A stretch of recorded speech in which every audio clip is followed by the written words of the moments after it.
यहाँ उपस्थित सभी गणमान्य एवं मेरे युवा साथियों, आपको करबद्ध प्रणाम।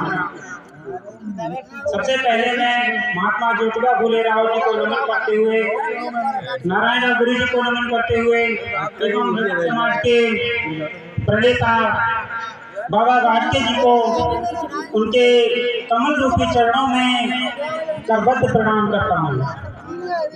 सबसे पहले मैं चाहूंगा समस्त आवाम से, अपने साथियों से एक ललकार भरा जय भीम, जय भीम, जय भीम, जय भीम। मेरे प्यारे साथियों, आज बहुत हर्षोल्लास से मेरा मन प्रफुल्लित हो गया है। इतनी व्यस्त जिंदगी के होते हुए, इतनी भीड़ भाड़ के साथ आपने आकर बहुत मन मेरा पुलकित कर दिया है। मैं चाहूंगा इसी हर्षोल्लास और भीड़ भाड़ से आगामी वर्षों में भी ये कार्यक्रम चलता रहना चाहिए।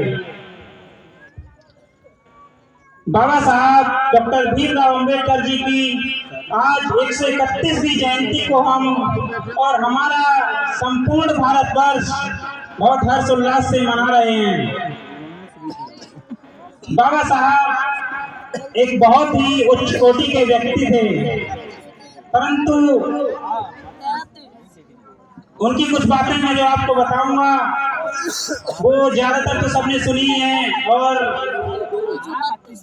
मेरे गांव के कुछ माननीय अभी यहाँ पर वक्तव्य देकर गए हैं, उनके द्वारा आपने सुनी है। बाबा साहब का कहना था कि शिक्षा शेरनी का वो दूध है जो जितना ज्यादा मात्रा में पिएगा वो उतना तेज दौड़ेगा। तो मैं अपने भाइयों से, अपनी बहनों से, माताओं से और अपने समस्त ग्रामवासियों से एवं अपने समाज से ये कहना चाहूंगा कि 2 वक्त की रोटी कम खा लेना, मगर अपने बच्चों को अच्छी शिक्षा जरूर देना। शिक्षा वो आपका अस्त्र है, वो शस्त्र है जो आपको फर्स्ट से लेकर अष्ट तक की सैर करा देगा। और यदि आपका बच्चा अशिक्षित रह गया तो इस समाज में, इस भारतवर्ष में, इस विश्व में उसका शोषण किया जाएगा, उसका हरण किया जाएगा। और यदि वो शिक्षित हो गया, बेशक उसकी जॉब ना लगे, नौकरी ना लगे, अच्छा ना कमाए, लेकिन अपने हकों को मरने नहीं देगा, तो मेरा आपसे करजोड़ निवेदन है, 2 वक्त की रोटी कम खा लेना, बुरे कपड़े पहन लेना, पुराने कपड़ों को अच्छे से धो के सी के पहन लेना, लेकिन अपने बच्चों को चाहे सरकारी स्कूल में पढ़ाना या प्राइवेट में, मगर अच्छी शिक्षा देने के लिए अग्रसर रहना, यही मेरा आपसे निवेदन है। बाबा साहब से ज्यादा परिस्थितियां आपने नहीं देखी होंगी। आपके पास एक मोबाइल है, टेलीविजन है, जिससे आपको न्यूज चैनल सभी चीज देखने को मिलते हैं। बाबा साहब के टाइम में रेडियो भी नहीं था, कोई समाचार पत्र अच्छे से प्रकाशित नहीं होते थे, और होते थे तो गरीबी के कारण उनके हाथों में नहीं जाते थे। सोचो वो महामानव कोलंबिया यूनिवर्सिटी कैसे गया होगा जो आपको अपने क्षेत्र में विद्यालय भी नजर नहीं आता। आप सोचते हो कि अच्छी शिक्षा के लिए किस विद्यालय जाऊं? उस महामानव से पूछो वो कोलंबिया यूनिवर्सिटी कैसे गया, वो ब्रिटिश कॉन्फ्रेंस में कैसे शामिल हुआ। आप तो सोशल मीडिया से तुरंत सर्च मार सकते हो कि कौन सी यूनिवर्सिटी कहाँ पर है, और मुझे किस समय एग्जाम देना है, किस समय एडमिशन लेना है। 1-1 मिनट की आपको न्यूज मिलती है। बाबा साहब को क्या न्यूज मिलती थी?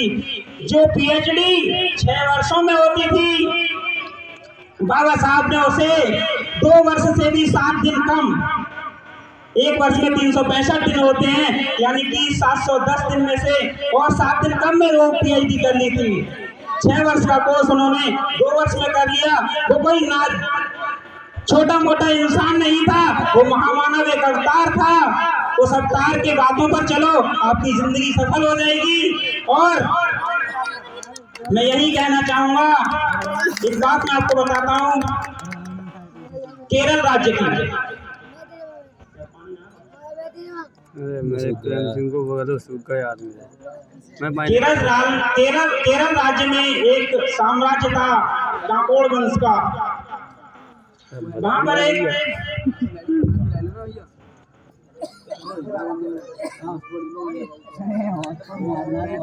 बहुत देर भाषण देंगे भाई।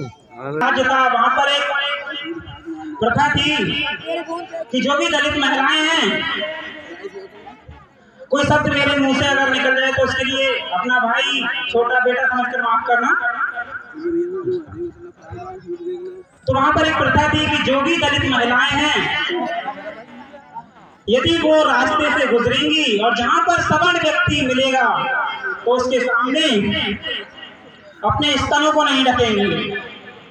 एक प्रथा थी कि वो अपने स्तनों को उघाड़ के चलेंगी।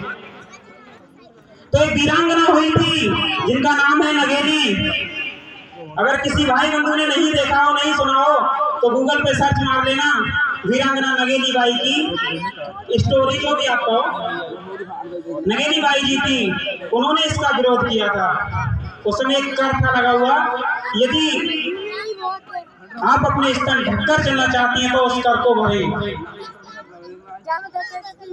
आज की स्थिति आप देख ही रहे हैं, अपने बच्चों को पालना भी मुश्किल हो रहा है। तो उस समय जब नगेली के टाइम में ये कहा जाता था कि अपने स्तनों को उघाड़ के चलें या फिर वो टैक्स है, तो आप अनुमान लगा लीजिए उस भारतवर्ष में, उस इतिहास में क्या टैक्स देना संभव हो पाता होगा? नहीं हो पाता था। अर्थात अधिक से अधिक मात्रा में सभी महिलाएं अपने स्तन उघाड़ कर चलती थी। नगेली ने इसका विरोध किया। कर अधिकारी आया कि मुझे टैक्स चाहिए, टैक्स दो। उसने कहा मैं टैक्स नहीं दूंगी और ना ही अपने स्तन उघाड़ूंगी, मैं स्तन ढक के रहूंगी, ये मुझे अधिकार है।